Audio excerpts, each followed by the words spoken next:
Comment? Ça marche plus, Emma, ils voulaient en refaire. Oui, oui, non, mais de toute façon, moi je la pète, hein. Je veux dire, c'est pas mon problème. À ce moment-là, ils l'enverront au président. Refus de l'accès au quai à une personne à mobilité réduite. On l'a brûlé, on va voir ses boules. Ah ouais. Enfin, de toute façon, il est hors de question qu'on m'empêche d'accéder à la voie. On va se reculer un peu parce que ça peut être dangereux, effectivement. Mais donc, vous voyez que les valides peuvent traverser les voies, les PMR n'ont pas le droit. De quel droit nous sommes traités comme des gamins irresponsables dans ce pays? De quel droit? En 90, dans cette gare, les personnes pouvaient se présenter au guichet et prendre leur train normalement comme tout citoyen. Depuis 1990, on leur impose de réserver 48 heures à l'avance. Pourquoi? Parce que la SNCF, au lieu de s'adapter aux personnes en situation de handicap, elle demande aux personnes en situation de handicap de s'adapter à une logique financière qui n'a rien à voir avec celle de l'aménagement du territoire, qui aurait dû rester la mission première de la SNCF. Et donc, nous, personnes en situation de handicap, nous sommes obligés de réserver 48 heures à l'avance. Qui accepterait dans sa vie de devoir réserver et de devoir prévoir tous ses déplacements 48 heures avant? Imaginez votre grand-mère qui décède, vous avez les obsèques le lendemain, vous n'y allez pas, tout simplement, non pas parce que votre handicap vous empêche d'y aller, mais simplement parce qu'effectivement, on vous interdit de traverser. Voilà, attention, pousse-toi. Attention, éloignez-vous. Voilà. Voilà. Moi, t'as la chance. Assuré à 10 merci.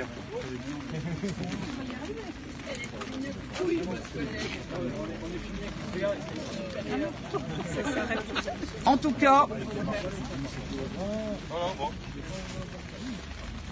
voilà. Donc le symbole de la France libre, de la France macronienne, c'est cette porte qui empêche les personnes de traverser la voie pour rejoindre librement le quai et pouvoir prendre éventuellement un train. C'est assez symbolique des barrières qui sont mises à la vie en société des personnes en situation de handicap. Je crois qu'il va y avoir du blocage de la gare Matabio bientôt. Hein. Ouais. Ouais. Je crois que s'il n'y a rien qui change et qu'on ne puisse pas utiliser cette gare en autonomie, il faut savoir en plus qu'il y a un établissement spécialisé avec une 50aine de personnes en fauteuil à Muret et que ces personnes sont obligées de réserver tout leur transport parce que effectivement les collectivités, l'agglomération du Murtin, la métropole et Tisséo obligent à réserver les transports à l'avance. Vous imaginez, vous avez besoin d'acheter une baguette de pain, et bien vous êtes obligé de réserver un transport si la boulangerie est à 1 km ou 2 de chez vous. 15 jours avant, votre baguette, elle a le temps de rassir quand même, hein, c'est pas mal.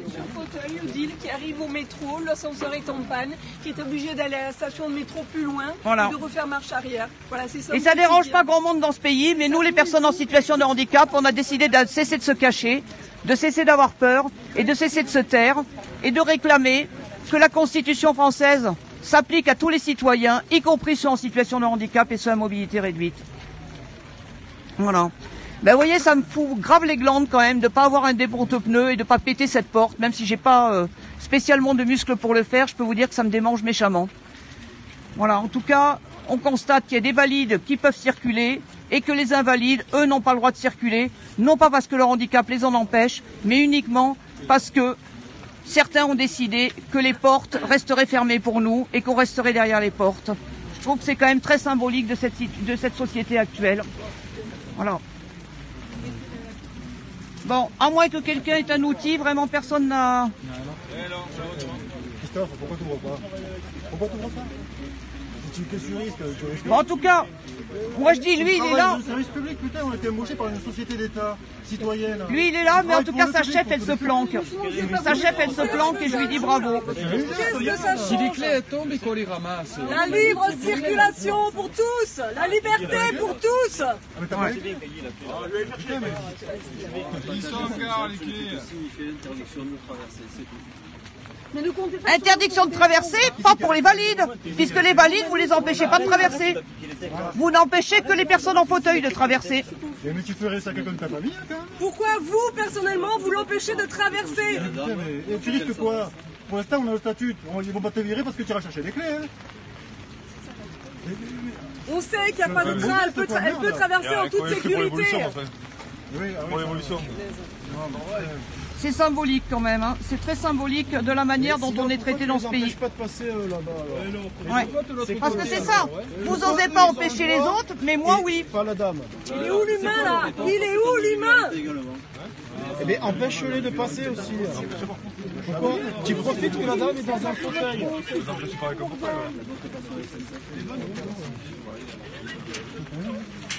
Eh ben voilà. Ah.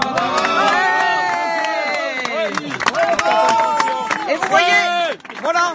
Et je vais montrer que je suis une grande fille. Voilà, et je suis capable de traverser toute seule. Je suis devenue adulte en 2 minutes. En 2 minutes, je deviens adulte et je traverse toute seule. Expliquez-moi quelle est la différence entre un valide et un invalide et pourquoi moi, je n'ai pas le droit de traverser. Vous avez vu que je suis capable de le faire toute seule.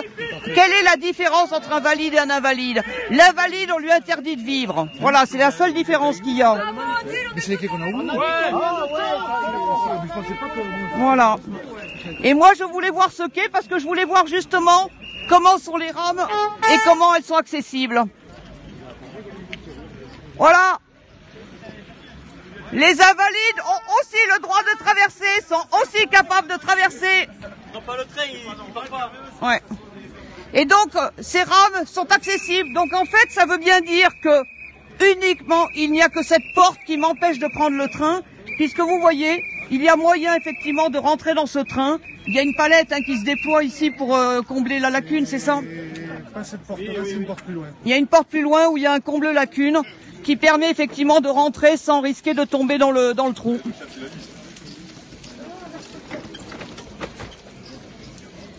Voilà, c'est laquelle la porte? Va un peu plus loin, c'est la deuxième là-bas. Voilà. Et il y a le système pour le cas où le train n'est pas accessible. Mais donc voilà, une simple porte qui est le symbole de la manière dont la SNCF entrave nos déplacements, ne nous permet pas de nous déplacer librement, quand on le veut, quand on le choisit, quand on en a besoin, comme n'importe quel citoyen. Et ça, c'est pas admissible. C'est pas admissible que ça continue. Oui, donc celle-ci, on voit, il y a effectivement une espèce de palette dessous qui va se déployer pour combler la lacune et permettre de monter dans le train. Donc ça veut dire que ce train, cette gare, je pourrais l'utiliser en autonomie s'il n'y avait pas des consignes aberrantes de la SNCF qui m'infantilisent et qui me considèrent que je suis un mineur qui ne peut pas circuler tout seul sur les voies alors que les valides le peuvent. Bon, ben écoutez, maintenant on va rattraper nos petits camarades pour aller au cortège. Merci à tous ceux qui sont restés. Merci à tous. Merci.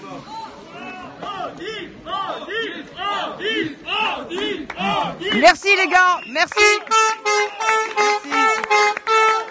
Merci. Bon, on rattrape nos camarades le cortège. Je vous fais faire un peu de course derrière mon fauteuil. On y va. C'est vrai qu'en manif, elle déboîte. Bon, merci à tous en tout cas. Avec Odile, on n'a pas besoin de banderole. Allez, On n'a plus la clé. on y va. J'évite l'escalier quand même. Je précise que j'évite l'escalier. Et je vais prendre la passerelle. Le chemin inverse. Voilà. Bon, comme quoi tout est possible quand on est handicapé, à condition effectivement qu'on y autorise.